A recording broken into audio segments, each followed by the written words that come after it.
বন্ধুরা, ক্রিকেট মাঠে এখন উত্তাল পরিস্থিতি। সম্প্রতি শোনা যাচ্ছে আইপিএল থেকে নাকি বাদ পড়তে চলেছেন আমাদের গর্ব মোস্তাফিজুর রহমান। কারণ নিরাপত্তাজনিত কারণ। কি বলেছেন? একজন আন্তর্জাতিক তারকার নিরাপত্তা দিতে পারবে না বিসিসিআই? এটা কি মেনে নেওয়া যায়? যদি একজন খেলোয়াড়ের ব্যক্তিগত নিরাপত্তার অজুহাতে তাকে আইপিএল খেলতে না দেওয়া হয়, তাহলে প্রশ্ন ওঠে, আমাদের পুরো বাংলাদেশ দল যখন বিশ্বকাপ খেলতে ভারতে যাবে, তখন তাদের নিরাপত্তা কে নিশ্চিত করবে? যে বোর্ড একজন মোস্তাফিজুরের নিরাপত্তা দিতে হিমশিম খাচ্ছে, তারা পুরো একটা দলের নিরাপত্তা কিভাবে দিবে? এটা কি কোনো ধরনের অজুহাত? আমরা স্পষ্ট ভাষায় বলতে চাই, যদি এই অজুহাতে মোস্তাফিজকে আইপিএল থেকে বাদ দেওয়া হয়, তবে বাংলাদেশের বিশ্বকাপ খেলতে ভারতে যাওয়া উচিত নয়। আমাদের খেলোয়াড়দের নিরাপত্তা নিয়ে কোনো আপোষ নয়।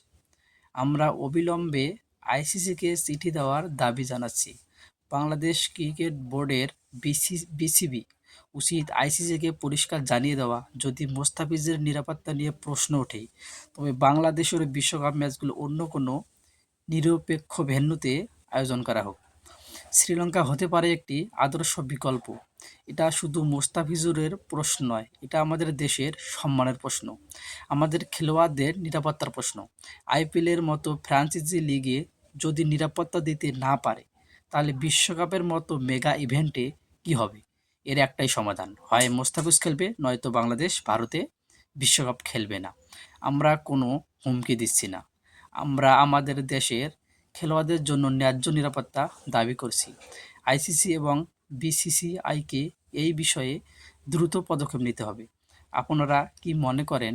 কমেন্ট বক্সে আপনার মতামত জানান। এই ভিডিওটি শেয়ার করে সবার কাছে পৌঁছে দিন।